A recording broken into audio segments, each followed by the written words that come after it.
Ladies and gentlemen, welcome back to the Shirtless Plantain Show. This is the Copa America Edition. We decided to bring Mitch from Soccer Town, and it's me, Deen, and Mitch today. Fellas, how you doing today? Pretty great. Just came back from Dallas to watch Copa America, so ready to talk about the tournament. Excited. You look like you got a tan. I don't think that's possible. I don't think I can do that. It's a burn, bro. That's a Dallas Yeah, burn. probably. That's what the team used to be called too, the Dallas burn. And that's what they also call it, STD in Dallas as well. Dean, how you doing? I feel clean. How about that? Very tired. We're recording right after Brazil and Costa Rica just drew goallessly. Man, we have some things to talk about.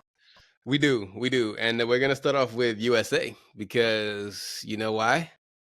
We got freedom, baby. And that's where we're going to start off is USA. And Mitch, as the resident United States fan on this podcast, we're African. So we want you to talk about your national team. So please go ahead and talk to us what you feel about the USA beating Bolivia 2-0. Yeah, so obviously I think that Greg Berhalter should be fired because of this win. Like every U.S. fan, yeah, it's unbelievable that we didn't win this game, even though we won 2-0. And Greg Berhalter should be fired. This is what we're all thinking. This is the thought of the podcast. So I think we should just wrap this up now, right? No, okay. I'll be genuine for a second. It was very cool to see the team live for the first time. Fucking hell of a goal from Christian Pulisic to start this game. And then a great goal from Florin Balogun to make it 2-0. And I think that there's like a resounding bit that's like, we kind of should have won by more, but like I kind of don't care, especially after Uruguay finished by the same margin in their game, because like at the end of the day, that's who we're competing against to like win this group. So if we are winning by margins, like I don't care, win the fucking games. We won 2-0. I can't complain about that. It was fun to be there and experience that. And we're on to the next one. I have a question for you. How's Jerry's World? Gorgeous fucking stadium. Like I have never been in a stadium like that. It's not even like new anymore. And it's unbelievably impressive. I was a little disappointed by the attendance. I was really hoping for a full house, and it ended up being like a 47,000 people showing up in an 80,000 capacity stadium, and I was really hoping it would be more full. I think part of it is like around game time, it was still around $100 to get into the nosebleed section, and so like that's not going to be a good sign. I really wish that USSF or CONCACAF or CONMEBOL, whoever's pricing these tickets, would value a stadium being full over high margins. Like it's really disappointing. Like it would be really cool if it was like $40 for nosebleeds, and then you get a full stadium and you get like the full experience of a lot of people being there. Because I'm sure there's a lot of people that were like, "Oh, I'd like to go to this," but then they see the ticket prices and decide to balk at that, and that's completely fair. I mean, even my tickets I bought were like, I think face value like on SeatGeek like around $50. We ended up paying like $80 because of the kind of fees that you have to deal with. And that's daunting for a lot of people. It's not easy to pay like $80 for a ticket, especially if it's not a good seat. And like for me, where I flew there and had to pay hotels and stuff like that, I made a whole fucking trip of it, and that's not a position that a lot of people are in, where they're wanting to go do that. So if they priced it lower, it would have been maybe a full stadium, and that would have been really cool. But it was still a really fun environment. I felt like even though I was in the nosebleeds, I had a good view of the stadium, or of the field, and like I saw Pulisic's goal like right there, which was very, very cool. But yeah, I wish it was a fuller stadium. That would have been cool. I think, the problem is capitalism, and this is not going to be a podcast about capitalism, so we're not going to talk about that. But we are going to talk about USA, because what the hell is the U.S. men's national team doing in Arlington, like the polar bear? Dean, question for you. You watched the game. Tactical wise, what do you think about the team? This is my question for you. I don't know that. So I kind of wanted to ask Mitch, but I guess I'll offer my opinion before we throw it to him. I just don't think the team, outside of the addition of Folarin Balogun, I feel like the team hasn't evolved much since Qatar, because essentially the way you judge teams is tournament by tournament. And not that you expect drastic change. I mean, like, no national teams really change all that drastically because most national team coaches are very conservative and they don't see the players enough to actually make huge tactical changes. But I suppose I'm not mad at the greater inclusion now of Gio Reyna. You know, he started in this game. I don't know that he was played in the correct position, though. And that's where I wanted to drag Mitch back in. Does he belong in midfield or is he better out on the wing, do you think? I fully think that he is a midfielder. I think he's like one of the last true tens, but I think I've seen a lot of growth from him in terms of his work off the ball. He's not like just going to be like walking around just like expecting to find the ball in pockets. Like I've seen him pressing, I've seen him having defensive actions, which is like the very fucking least you can ask for out of someone who you want to play more of an 8. And I think that his kind of growth as a player has allowed us to, I think one thing we talked a lot about during the World Cup was how much control the U.S. was able to exhibit through the midfield. The Musa McKinney Adams is a very, very balanced midfield when it came to control and defensive stability and stuff like that. But the U.S. lacked some bite in attack and particularly creativity in central areas. And that's exactly what Gio Reyna brings to the team. So having him in the team, especially a game like Bolivia, where we're going to have a lot of the ball, we want to create a lot of chances. Having someone like Gio Reyna in the middle of the field, I think helps the team out a lot. When we get down the road to like the Uruguay game, I think I may want to see more of the reversion to the MMA midfield, just because it's going to be a tougher game against a tougher opponent that also wants to have the ball a fair amount. Having those kinds of players in midfield might be better, although you're taking a little bit of a hit in the chance creation department. So it's all about that balance. And I think the US's midfield is the one spot that's not settled, where like any game we could play any combination and it'd be like, oh yeah, Johnny Cardozo starting? Sure. I like him. And like I can be happy about it. And then the attack and defense kind of picks themselves at this point.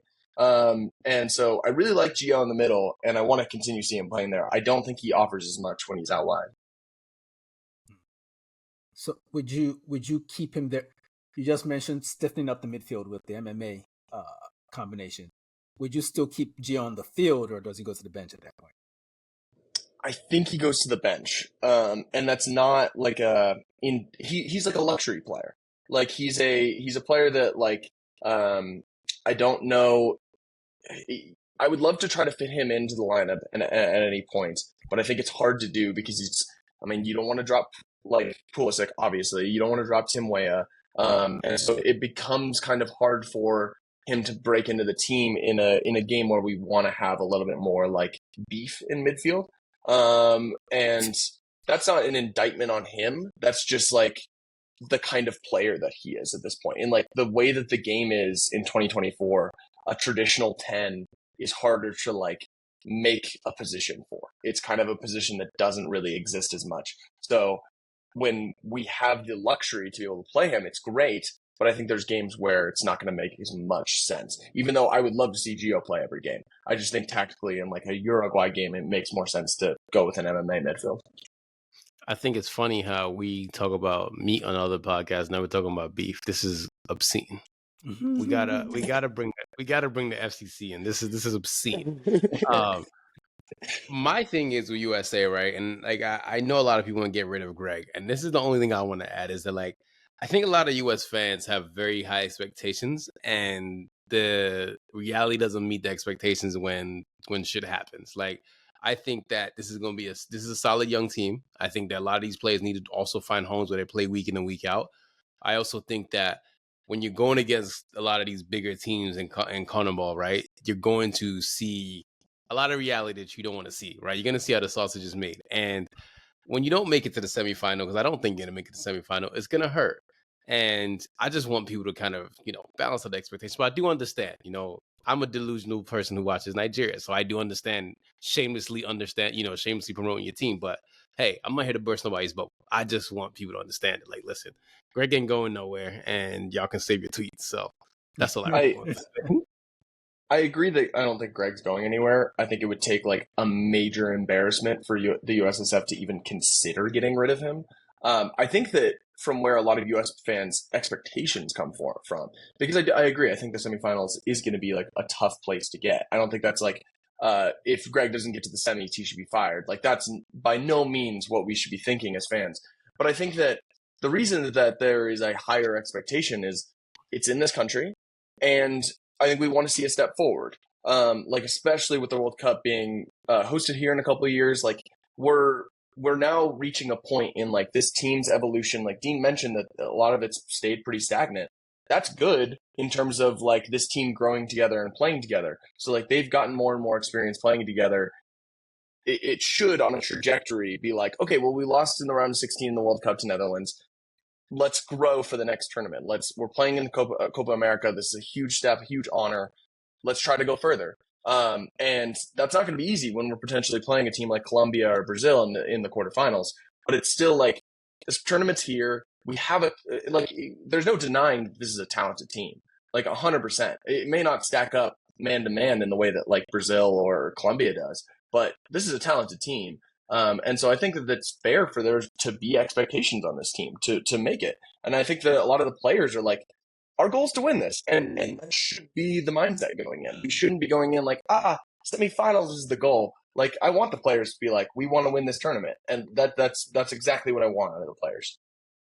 I will say this before we move on. Heartbreak makes you a grown man. And, you know, trust me, I cried as an 8-year-old when Nigeria lost to Denmark.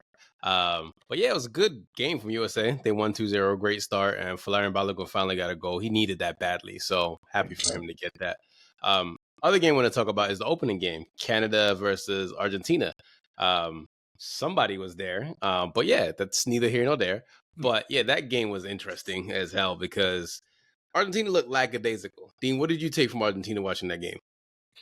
Honestly, this felt like Argentina. I think there's a bit of a shootout vibe about them. They just have so much confidence that they can win games that they're almost willing to play on the edge just to get the ball to their most dangerous players in the most dangerous parts of the field. You know, they back themselves to finish more chances than you can.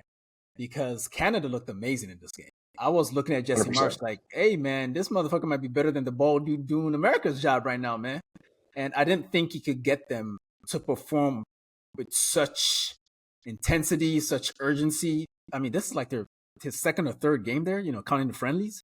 You know, so I was really impressed by Canada. They had a ton of chances in this game, a ton of good chances. If Jonathan David wasn't Fabrizio Romano's Bete Noir, the player he's been trying to sell for like 20 years, maybe he would have scored one of these goals and gotten himself the move he's been waiting for instead of being linked with Chelsea. But short of that, Argentina, you know, ultimately they still have. It's weird because Messi is nowhere near his peak anymore, but they still have Messi, and he's still Messi. And some things just don't change. He was involved in both goals in the second half, late in the game, when an old man should be tiring. So Argentina are the favorites for a reason, and I don't think that's going to change. Based on this performance, I'm perfectly fine with that, even if they looked a little open after that. Did you got any takeaways from that game that you saw? Yeah, I mean, I fully agree with Dean that I was like very, very impressed with Canada. Like it was a much different performance than I was expecting from them because I think like a lot of people, especially in Jesse Marsh's like one of his first games as managers, expected them to kind of get ran through by Argentina, and that didn't happen. It was a really staunch performance. You know, you look at the scoreboard. Obviously, it's not a great like result, but I think like, you know, the term moral victory gets thrown around, but it's a little bit of a moral victory for Canada. You're like, you held your own a little bit to where it fills you with some confidence going into the later games. It's like, hey, we just played the favorites for the tournament. We got it out of the way. We're happy with how we did. Let's keep moving forward. And real quick, I want to throw some propaganda at my boy, Moise Bombito of the Rapids. I thought he was fucking awesome. He's been starting for Canada since Jesse Marsh took over. And now he's probably going to move to Leon. And that's really fucking cool to just go from the Colorado Rapids to Olympique Lyon. So I hope he does great in France. I'm rooting for him, and it'll be hard to replace him at the Rapids. Well said. Dean, go ahead. I wanted to ask, either one of you can take this. The USA won, and Canada lost. But why does it feel as if Canada gets more credit for their performance than the USA does for theirs? Or is that just me? because Canada played against Lionel Messi in them, and they didn't get their ass beat. USA played against Bolivia, and you kind of expect them to beat Bolivia. No offense to Bolivia. USA's already ran through them politically, so they kind of expect them to run through them on the field as well. So that's for history lessons for you guys who don't understand. Go look up the Googles. But yeah, that's kind of it. That's really all. Mitch, you agree? Yeah, 100%. Like the Yeah. expectation is different when you're playing Bolivia or you're playing Argentina. Like that's just the end of the day of it. And the heat's just always going to be on the U.S. After rehiring Greg. Like that, the fan base isn't happy about it. And it's going to take a lot for the fan base to be won over by Greg Berhalter. So it's going to be like there's always going to be moving the yardstick when it comes to the U.S. It's like we could have won that game 4-0, and there would be miserable people online that would find something to nitpick. So I think that's part of that as well. Yeah. Real quick, Tosin. I would say, and this isn't to discredit the USA, but I would say, because finishing sometimes is about variance. If you take the best moments Canada had against Argentina compared to the best moments the US had against Bolivia, then even removing the opposition, you think to yourself, Canada might do something in this tournament. But that's not to say the U.S. won't either. So they're going up against Uruguay in their group as opposed to Argentina. So. Yeah. Mitch, I would raise your Jerry's World with a Mercedes-Benz. I'll say this much. That is arguably the greatest stadium I've been to in my life. And it's going to take a lot of topping of that stadium. That was an incredible stadium. And it's funny to watch Messi play in person because I'm sure, younger Messi wouldn't have done this, but when I was watching him this game in person, this man did not move from anywhere. Everybody was doing his hard work. Everybody was doing their hard work. Rodrigo de Paul was his bodyguard, basically. As we all know, and the rest of them guys are his bodyguards. Lisandro Martinez is very small in person. That's a very tiny man. I didn't realize. I knew he was 5'8", but he's not 5'8". He's a good 5'5". He's a small man, a very small man, but. That's a beautiful stadium. That's the only thing I can add to that. And the field sucked. It was a terrible fucking field. That's a question about the organization. They're having similar problems in Europe as well. I think the stadium in Frankfurt in the Euros has been ripping up. I guess this is just money on the game. They want to host these games in stadiums that are being used too often or stadiums that are not designed for the sport. Then you got to put the turf. You got to put the grass turf on top of the turf. And now you got people risking their careers. We already I heard it was concrete, then soot, then sand, then grass. It's yo, what are we doing? It just feels like there's too much money in the game for this. AT&T's field was pretty good. The one in Dallas is there hasn't been any issues. It's played pretty well. And I think they put a lot of layers of shit underneath. It's not just grass laid on turf. From what it looked like in Atlanta, it kind of looked like just grass laid on turf. Yeah, but Weston complained about the field at AT&T though. Oh, did he? He wasn't a fan of it. Yeah, he didn't like it at all. And I just finished watching the Brazil game, which took place there, and you could see the ball bobbling. Brazil was in SoFi, bro. Yeah. Oh my God, that's even worse because that's our stadium. We're Arsenal fans. Cronky, man, stop embarrassing the gang, man. Come on, get it together. It shit did not look good. And that is a good segue because a former Arsenal players team played against Chile, Peru, and we all know Alexis Sanchez plays there. He's very old. We're going to skip past this because there's only one thing I got to tell you. There was nearly 40 fouls in this game and no goals. So if you really want to know how that game went, that's how it went. That's probably Copa America classic right there. That shit right there, they were literally just kicking each other from the minute said go, and they were playing in AT&T as well. They were just kicking the shit out of each other. Yeah, so, they will run that video in churches all throughout South America. They love that shit. Yeah. We had Ecuador and Venezuela. My God, that red card. What do you guys think about that red card? I think the game's gone soft. I think you should be able to kick a guy in the face and not get sent off. This is unbelievable. This is nonsense. This is woke shit. This is woke shit. We can't kick people in the face no more. What the fuck are we doing? Yeah. What happened to my beautiful game? Yeah, that's one of those definitely changing moments in the game where I mean, essentially the game was going one way. That happened. The game went the other way. Simple as that. That's all the analysis we need. Yeah. I mean, they still scored after it. They were up 1-0. The wildest shit is, have you guys ever heard Yeremy Samrento talk? Yeah, isn't he like British or something? He has the craziest South London accent ever. It's crazy. He sounds like Coach. Was he talking about his meat too? Nah, he wasn't.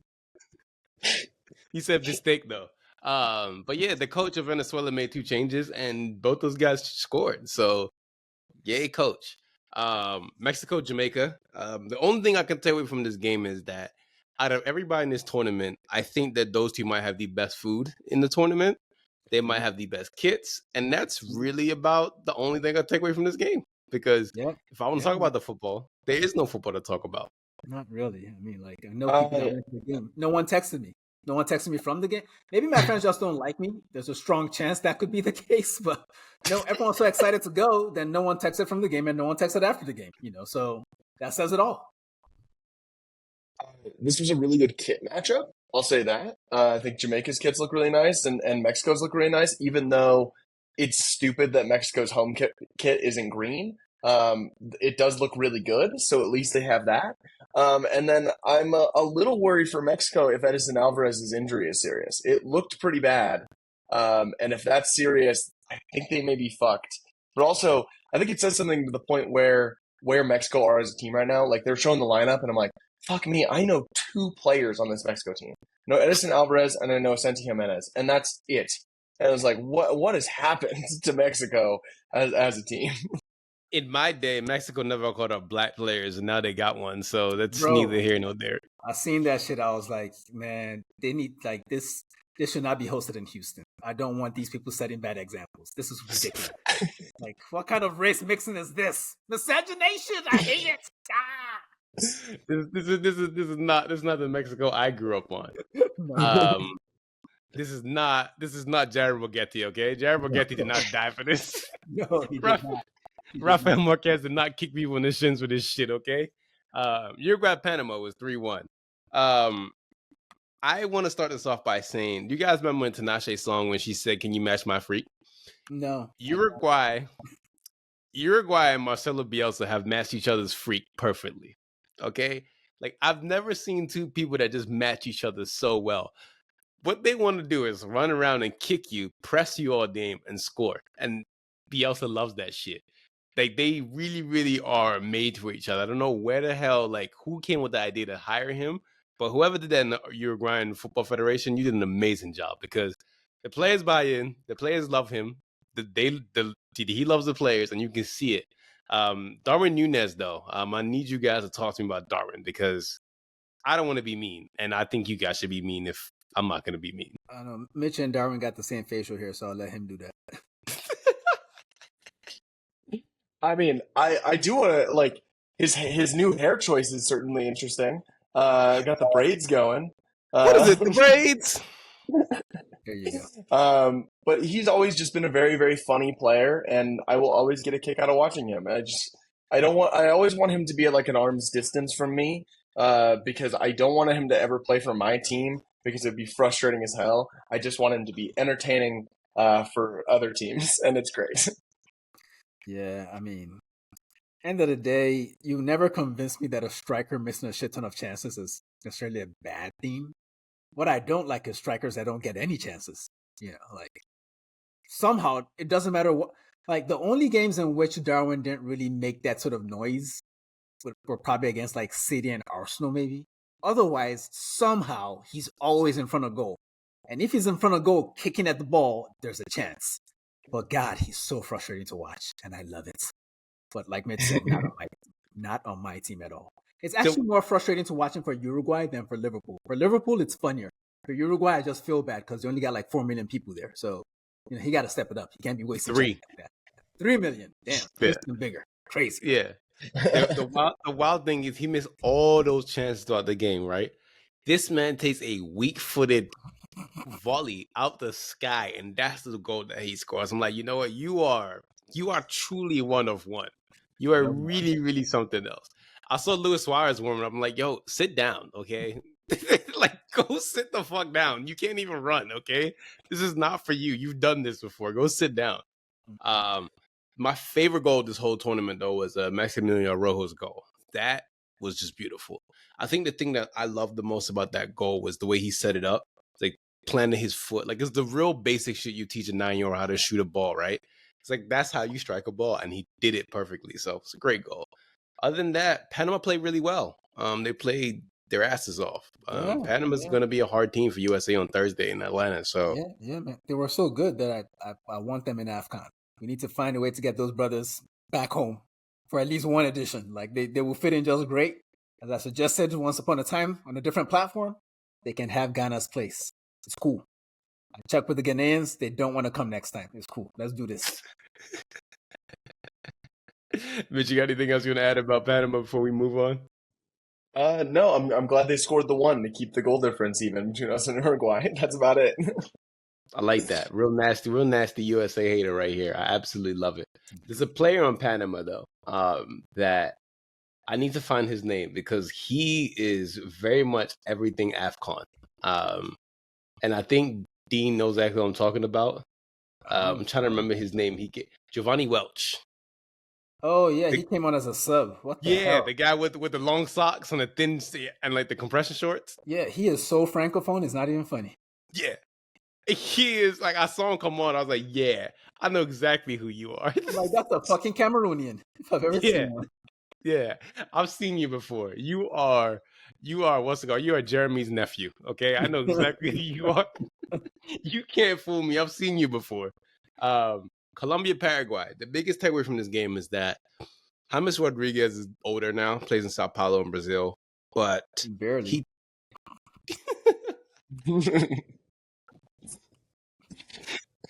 He wears New Balances now. Oh, so yeah. He can carry Hendrix bags or some shit. Did he actually play well in this game? He got 2 assists. Very nice. You know, so he's basically Salsa Shaqiri in it. Yeah. Yeah. Medellin Xhaka. That's what he is. There you go. Yeah, that's what he is. Mitch, you got anything you want to add from this game? I just fucking love James Rodriguez. Like I've loved him as a player for a long time, and I hate Rafa Benitez for getting rid of him at Everton because he was really fun in that one season when he was playing under Carlo there. And I didn't even know he was like still in the national team picture until like the Colombia USA game where they smashed the shit out of us, and he was like their captain